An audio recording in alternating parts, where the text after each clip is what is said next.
Pengertian ancaman, tantangan, hambatan, dan gangguan. Sebagai salah satu warga negara yang baik, sudah sepatutnya kita untuk ikut serta di dalam upaya bela negara dengan mewaspadai dan mengatasi berbagai macam bentuk ancaman, tantangan, hambatan, dan gangguan ATHG terhadap NKRI, seperti halnya para pahlawan yang rela berkorban demi kedaulatan dan kesatuan. Ancaman, tantangan, hambatan, dan gangguan tersebut dapat datang dari mana saja, seperti contohnya dari luar negeri atau bahkan dari dalam negeri sekalipun. Ancaman merupakan salah satu bentuk usaha yang bersifat untuk mengubah atau memberontak kebijaksanaan yang dilakukan secara konsepsional melalui segala tindakan kriminal dan politikus. Dari luar negeri contohnya, agresi, pelanggaran wilayah oleh negara lain, spionase atau mata-mata, sabotase, aksi teror dari jaringan internasional.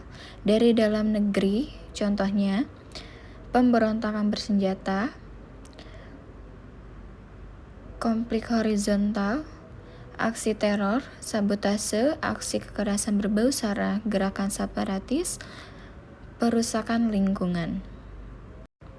Ancaman non-militer atau nirmiliter memiliki karakteristik yang berbeda dengan ancaman militer, yaitu tidak bersifat fisik serta bentuknya tidak terlihat seperti ancaman militer.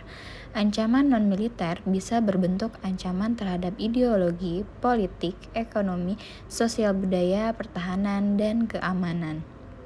Bentuk-bentuk ancaman non-militer. 1. Ancaman berdimensi ideologi. Ancaman tersebut pernah terjadi pada Uni Soviet yang mengalami perubahan dari ideologi komunis menjadi liberal. Sistem politik internasional mengalami perubahan semenjak Uni Soviet runtuh sehingga paham komunis tidak populer lagi. 2. Ancaman berdimensi politik. Politik merupakan instrumen utama dalam menggerakkan perang. Hal ini membuktikan ancaman politik bisa menumbangkan suatu rezim pemerintahan, bahkan juga bisa menghancurkan suatu negara.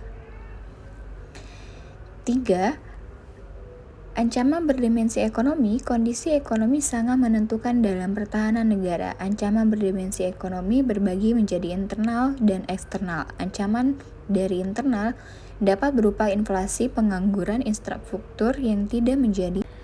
Ancaman sosial budaya berupa isu-isu kemiskinan, kebodohan, keterbelakangan, dan ketidakadilan menjadi dasar timbul konflik vertikal antara pemerintah, pusat, dan daerah, dan konflik horizontal yaitu suku, agama, ras, dan antara golongan sara. 5. Ancaman berdimensi keselamatan umum. Ancaman untuk keselamatan umum bisa terjadi karena bencana alam, misal gempa bumi, gunung meletus, dan tsunami. Ancaman yang disebabkan oleh manusia, misal penggunaan obat-obatan dan penggunaan bahan kimia.